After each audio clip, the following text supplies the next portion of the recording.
Welcome to One Work, Five Questions with Donna Vitek. Oh my God, she's back. Yes, and nationwide. No. Yes, I am back now. I'm finished. I passed my test. I don't want to talk about it too much. Anyway, and we have Dr. Holochek and we have Dave Dietrich with us today. Yay. So I'll give you a little bit of background on Dave Dr. minus Holochek. his halo today. Where's the halo? It's It's gone, so I it's don't gone. even want to ask.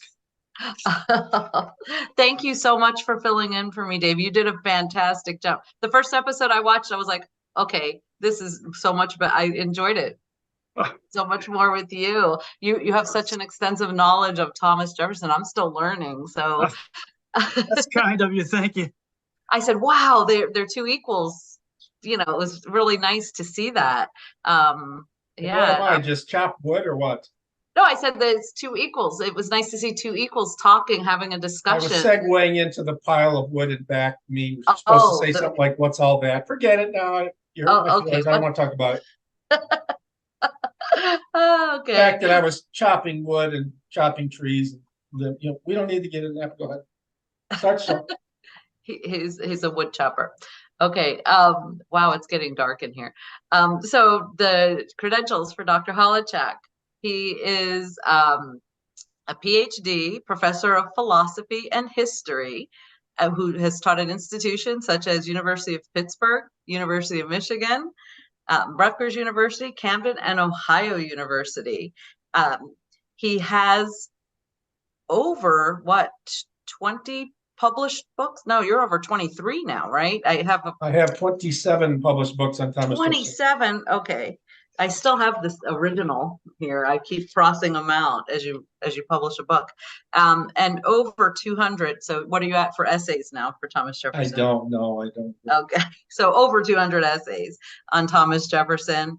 And will you place the list of the books in the, like I used to do in the comments, the description of the video, the listing Yeah, of if you want, I haven't. I guess I could. But yeah, so everyone can make it easy for our viewers to click on a link and find your essays. That would be great. With our show, One Word, Five Questions, I'll be asking Dr. Holochek 5 questions, except today. Today I'll be asking 2, and Mr. Dietrich is going to ask 3 questions. We're sharing duties today for the transition. But I hope we're able to do the show, all 3 of us together, as much as possible. Anyway, um, so Dave, I'll let you tell a little bit about yourself to our audience. Okay. Well, it's not quite as extensive as Dr. Holochek's background, but briefly, I'm a docent at a local Thomas Jefferson historical site, and been doing that for several years now. I'm just completing my 8th year, as a matter of fact.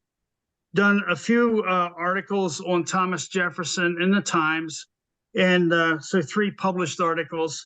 And I sent one to you today, Donna. Yes. And I guess I consider myself an amateur historian. I'm not credentialed, nor do I have that kind of academic background. My academic and professional backgrounds were in a different field. But anyway, yeah, that's it. Well, with today's education, I think your experience is far more valuable than yeah, the focus in universities is not probably what it was when Dr. Holochek went to school. He was with me through my entire. Yeah, I used to walk 500 miles to get to school too. Didn't tell you that. Uphill both ways. Yeah, both ways. Yeah, I was a part-time adjunct for about 5 years after I retired from my other profession, and that was interesting. You could see the rapid changes in college life, and even in that short period of time. But anyway, that's another topic for another day, I guess. Oh yeah, we have some. I should take the notes control of the discourse in the classroom. Mm, yes. Anyways, we are doing what today? Well, what we're doing today is we're going to look at Thomas Jefferson and his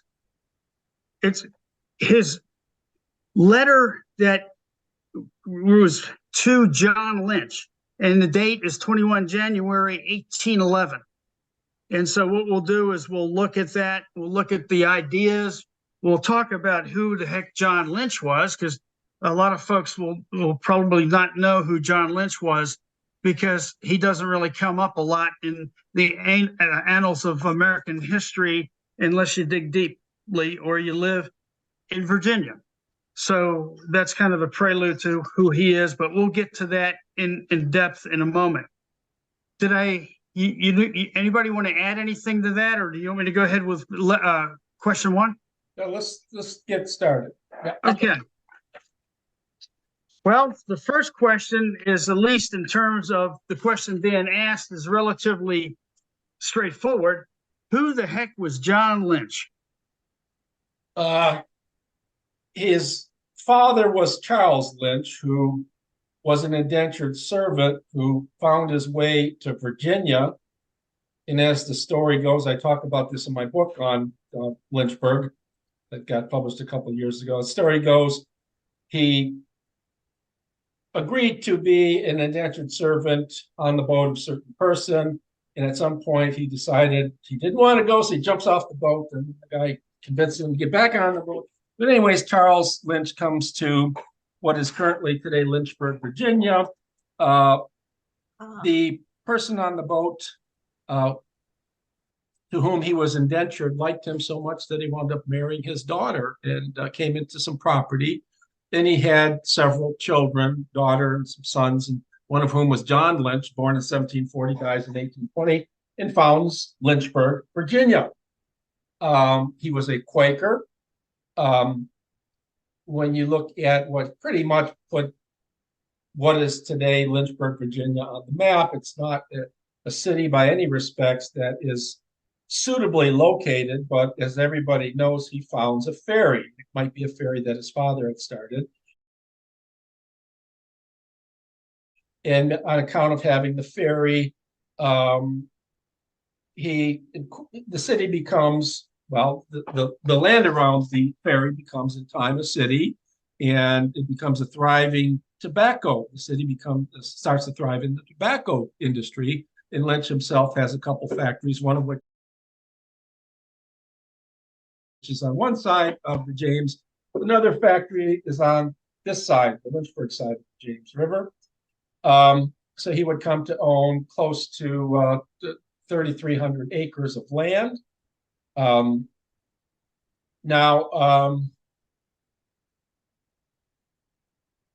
Yeah, how much more I want to say on that? There's more to say, but I'm not sure that it's all that relevant to what we want to do here. Lynchburg was a tough city because John Lynch was a Quaker, and the Quakers certainly believed that slavery was evil. But early on, some of the Quakers owned slaves, and they came to the conclusion that this is just something that's inconsistent with the principles of Quakerism. But in effect, what happens is the way to resolve the issue is Quakers were forced to leave Lynchburg. Most of them just left because the people in the town weren't going to tolerate the notion of many of the citizens saying, it's illegal to have slaves. They weren't going to give up their slaves at the time. So a lot of the Quakers were forced to leave. John Lynch did not, but he was the key figure in Lynchburg, Virginia. Right. I think that's pretty good assessment. The only thing I would add, if I may, two things quickly.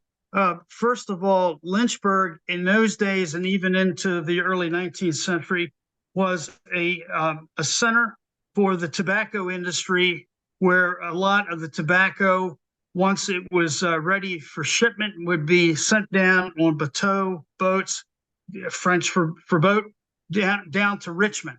And so a lot of activity on the superhighway of that era, also known as the James River.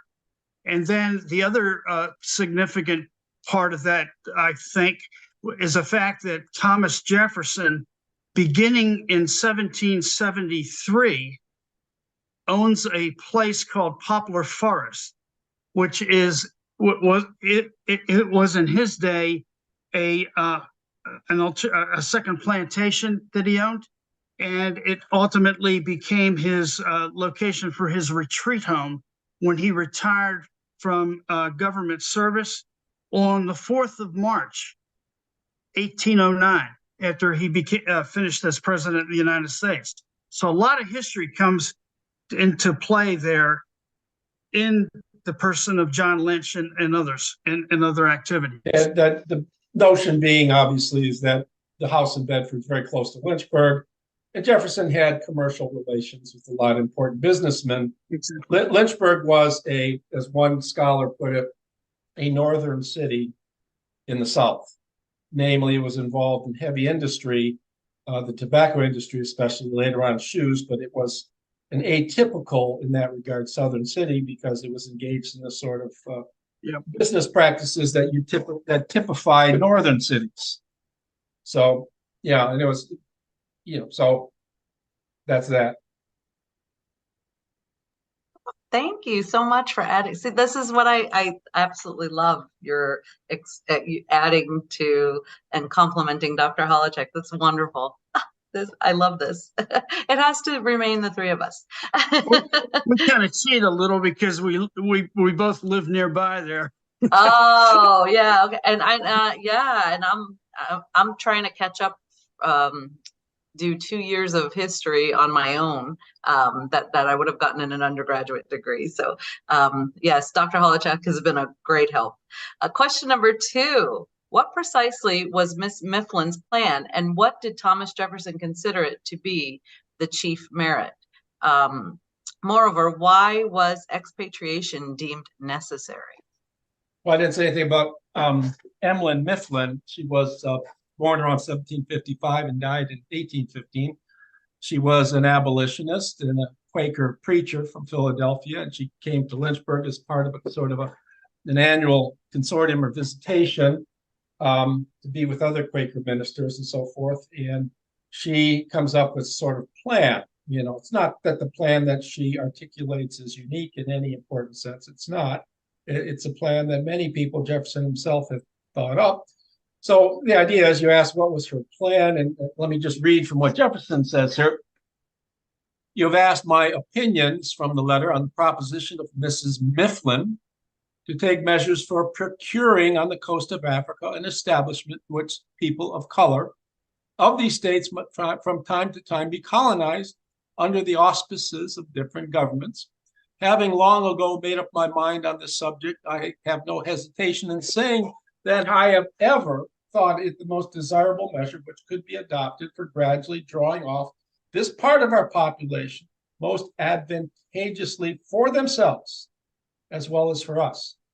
Going from a country possessing all the useful arts, they might be the means of transplanting them, in other words, those useful arts, among the inhabitants of Africa, and would thus carry back to the country of their origin the seeds of civilization, which might render their sojournment and sufferings here a blessing in the end to that country. So Jefferson's ever the progressivist, and he's thought of many times, talked of many times, as a lot of people have, George Washington, etc., Abe Lincoln later.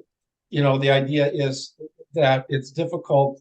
The idea is to allow Black people to, Jefferson's plan were the 3 E's: to educate, to emancipate, and to expatriate.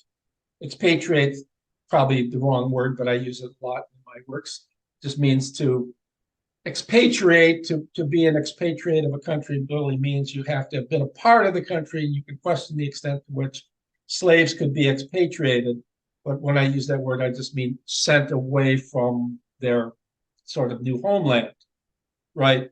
So he considers this to be a wonderful plan, because if they're educated, they can take what they've learned of carpentry, of joinery, of cooking, whatever, of gardening, and take it back to the African nation or colony of Africa, and help towards civilizing those people. So he considers this to be a helpful plan.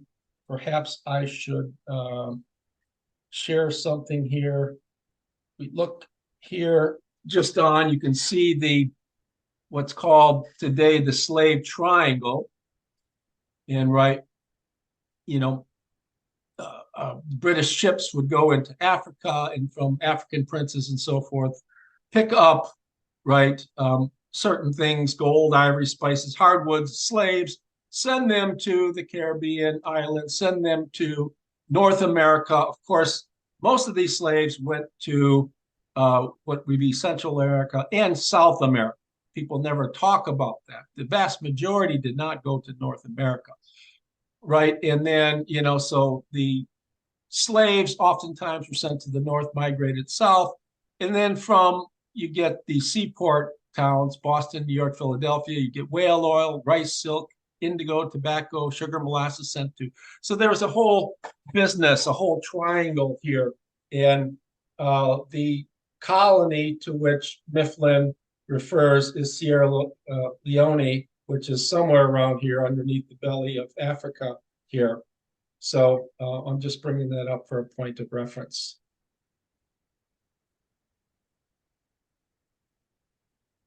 All right. Dave, I think it's your question. Yeah, I really enjoyed that map because it really showed the complexity of the transatlantic slave activity in that period of history. It's easy to forget that, isn't it? It's easy to forget it. And another thing, people, they talk about the morality and immorality of slavery. People weren't overly concerned about that. It's when big push to eradicate slavery. I think England does it in 1808, if I'm not mistaken. I don't remember exactly. I think it's 1808. But it ends because it's economically not feasible. That's all. I hate to say that. I mean, it's not that moral considerations were not a part of it. They were, but they were a small part. I say this over and over again. Morality is very important for me. It was very important for Jefferson. It's of little importance to most people, especially people, the movers and shakers that are involved in global events. If there's a war going on in some part or injustice going on in some country, people don't get involved unless there's an economic need to get involved, unless it's going to show in some sense. So the slavery was a business practice, and even the princes in Africa, black princes in Africa, were making considerable money and were getting considerable notoriety from it. So there was a complex, like you said, Dave, issue. It's a complex issue. Oh, thank you. Question 3.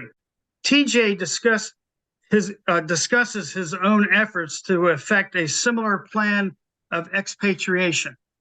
And would you elaborate on Jefferson's plan? And if there are any differences with the plan of Ms. Mifflin, that would be fun to bring up as well. Yeah, he mentions, I'm not going to go through the whole part of the letter. It's long, but he's talking about the Sierra Leone company, and he's talking about he receives in the first year of his coming into administration, named his first year as president, 1801, a letter from Governor James Monroe. And, and Monroe is asking him about, to establish a colony in Sierra Leone. He says, for the establishment of Sierra Leone, to which a private company in England had already colonized a number of Negroes, and particularly the fugitives from these states during the Revolutionary War, right? Now, he goes on to say, well, that colony has not been successful, right? He says, let me go on, see that the funds of the company were likely to fail, funds, for colonizing, as they received no returns of profit to keep them up. Again, talking about, slavery a bad thing or colonizing, is that a good thing? Well, no one's going to care about it if you can't make any money of it. And that's just what Jefferson says here about, these plans, right? That they were therefore then in treaty with their government to take the establishment off their hands, but that in no event should they be willing to receive more of these people from the United States, as it was exactly that portion of their settlers which had gone from hence, which by their idleness and turbulence had kept the settlement in constant danger of dissolution. It wasn't working. You're colonizing. Jefferson's thoughtful plan that we can educate and expatriate Black slaves and send them like places like Sierra Leone, that had been tried. It's not been profitable. The people that are sent there are not doing the sort of work that we want them to do. I have a picture somewhere of Sierra Leone. I'll bring up a modern picture, and hopefully it's not stacking the deck here, but share screen. Here's a picture, a contemporary picture of Sierra Leone, and you can see it's a place presumably of great beauty, but it's even today in complete disarray. You can see all the trash, and the same problems that existed in Jefferson's day still exist today with tremendously high unemployment.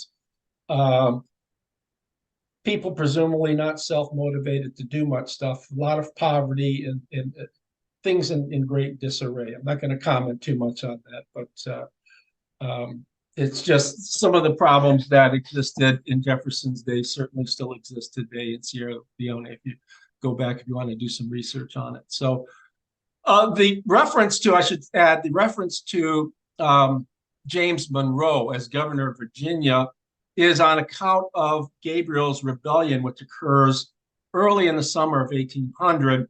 And Gabriel Prosser was the name of the slave Gabriel, who took the name of his owner. And he was a young man. I think he was born in 1776, so he came to make him 24 years old. So a young man. He was a blacksmith. He had brothers, and it was a very well-planned rebellion. Now, that was going to happen in Richmond, Virginia, the state capital. Richmond at the time had slightly more Black people than whites. And of the Black population, 71% of that, roughly 71%, I did the calculations, were slaves. So you had 29% free Blacks, right?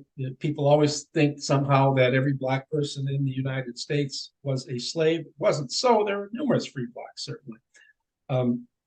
But anyways, the design is to attack the Virginian armory and then move on to the capital. And then, believe it or not, take James Monroe, Governor James Monroe, as hostage. What happened is it rained massively on the day. And then there were two Black slaves ratted on Prosser and the other people. And 70 presumed organizers or persons involved with the rebellion were arrested.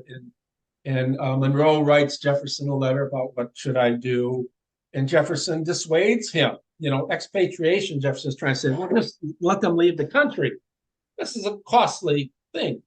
And Monroe has most Prosser and many of the people executed. Doesn't take Jefferson's advice. And the notion here, and it needs to be said, and I'm not making moral condemnation one way or the other, is that there was a significantly high proportion of Black people in Virginia at the time and in many of the other southern states, and there was always the possibility of a violent slave rebellion.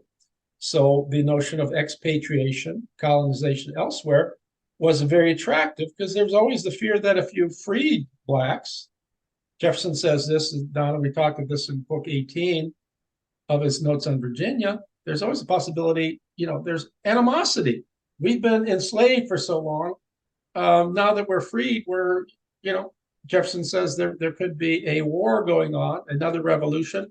And Jefferson goes on to say, and God's not going to be with us because we were the slave owners. He might be with them.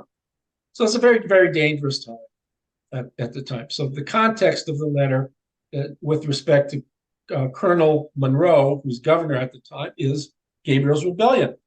did not succeed, but it was very scary. Think about the overthrow.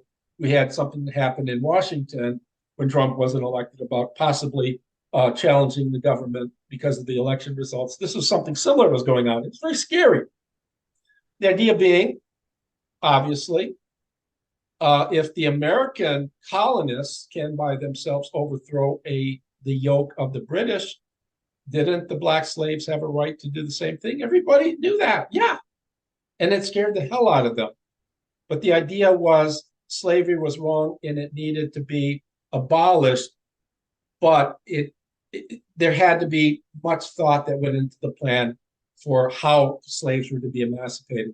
A lot of people, that's why Virginia had the law, I'll add this and leave off, that if a slave was freed, he had 1 year to leave the state. The idea being if you had too many freed slaves, there was always the possibility of a rebellion, overthrow of the government. People were afraid of that. They were scared. Yeah. Well, and also, what I didn't see considered, but then again, this is only one letter, is the safety for the slaves that would return to Africa, because it was the kings in Africa that were selling them to begin with. Well, they were going to put them in places where safety is not a concern. But as you can see, Sierra Leone, it was a colony that was attempted, right? But as it turned out, the slaves that were sent there were not industrious, were not doing anything that they were hoped to be doing. At least that's what is said in the letter here. Right. And from the revolution, the slaves that were taken by the British from the American Revolution that escaped. Well, presumably the slaves that colonizing and freed and were colonizing Sierra Leone, the people that were involved in shipping them there, they made an investment in them and they wanted something in return for that investment. They weren't getting it. They're not going to spend any more money. This is a very costly venture. Yeah. Education, freeing them, right? Emancipation, expatriation costs a lot of money. Where are we going to get the money? Just want to say, let's just free them. Where are they going to go? Where are we going to get the money to free them? What happens to all the southern plantations and the slaves in the north, when they lose that sort of resource? Slaves were part of their, the investment. Many plantations, there weren't many plantations in the South. I think it was something like only 5% of all people in the South owned slaves. We always assumed that. Did you know that? We always assumed that just about everybody in the South owned slaves. Very few people owned them, but the ones that owned slaves owned a lot. Right. Thank you so much, Dr. Holacek. Question number 4. Lynch then asked. You would never know I was chopping wood all day, did you? No, not at all. The one brain cell still working. Lynch then asked Thomas Jefferson for his succor, and Thomas Jefferson demurs. Why? Well, I'll just read from the letter here. He says,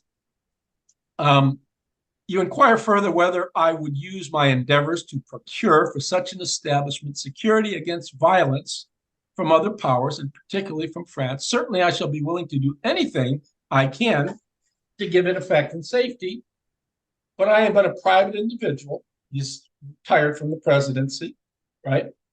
And I could only use endeavors with private individuals, whereas the national government can address themselves at once to those of Europe to obtain the desired security, and will unquestionably be ready to exert its influence with those nations for an object so benevolent in itself and so important to a great proportion.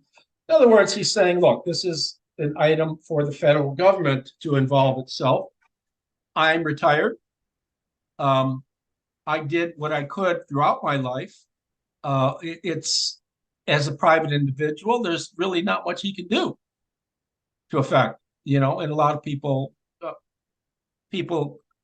contemporary scholars always say he could have and he should have done more. And I want to say, what would, to these people, what would you have done if you were in Jefferson's shoes? They never answer that question. And I'm sort of tired of hearing of that, because he tried to do so much with his lifetime, and much of what he tried to do didn't pay dividends. So the fact that he tried and failed, and indeed you can ask the further question, well, why didn't he free his own slaves? 1, it was illegal. 2, they had to leave the state, within a year. where are they going to go? Jefferson had a liking for his slaves. I'm not saying he liked every one of them and everyone liked them back. Some disliked them immensely. But he cared about their well-being, and he always thought that if I'm going to free a slave, it ought to be a light-skinned slave so that if they go somewhere, they could be treated as a white person and someone with a skill, right? And if you didn't meet those two criteria, he wasn't going to free you. And secondly, toward the end of his life, he couldn't free his slaves. Had he freed all his slaves, he was in such heavy debt, well over $1 million in our terms. What would have happened to the slaves once freed? The people to whom he owes money would have picked them up, and they would have been their property. They would have done away. People never talk about that, so I don't. Yeah, two other items that I think about when I contemplate these issues, and you touched upon them.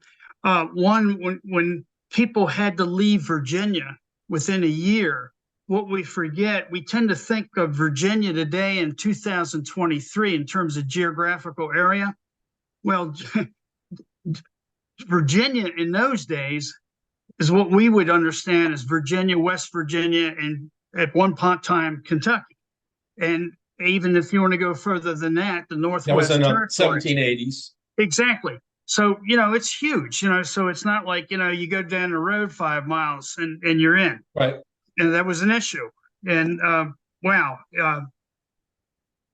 So they had to travel a distance. Yeah. And I may be wrong about this, but I don't think I am. The person that has to leave is the person that got emancipated. That doesn't mean that the whole family got emancipated. That means that individual did. And this goes back to what Donna said earlier. Jefferson is, and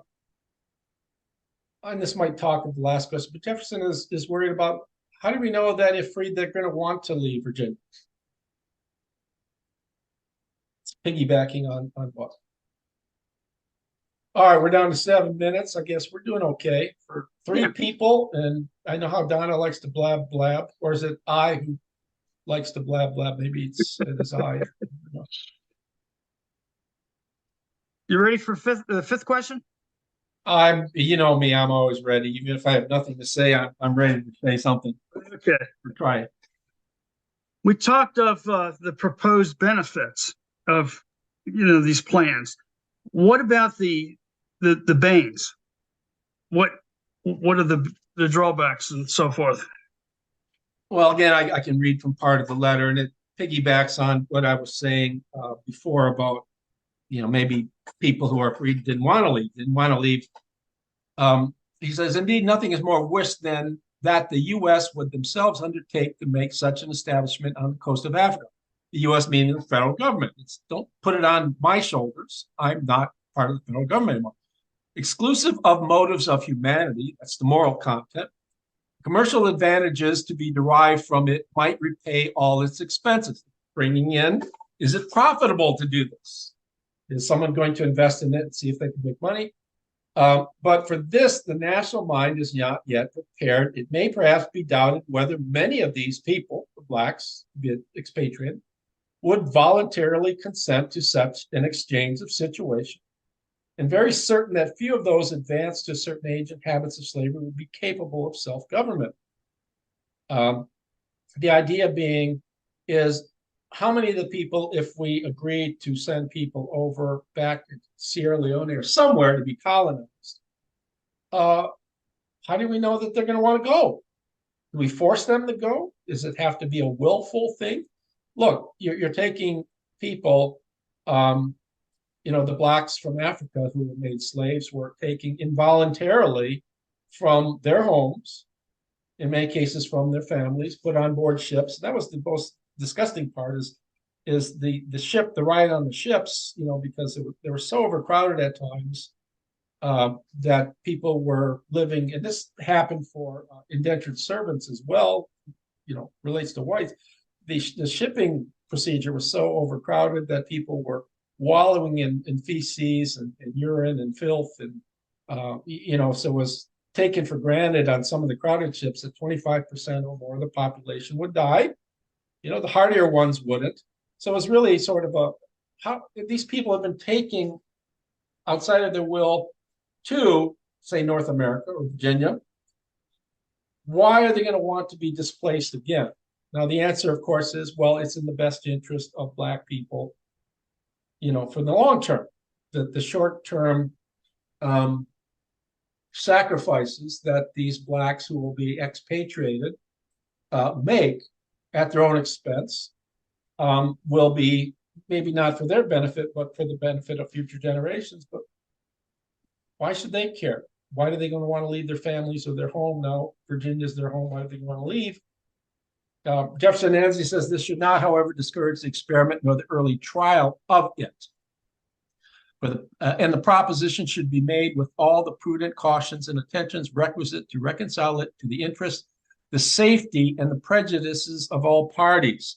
That last sentence is important. There is an ineluctable, inescapable economic dimension to expatriation.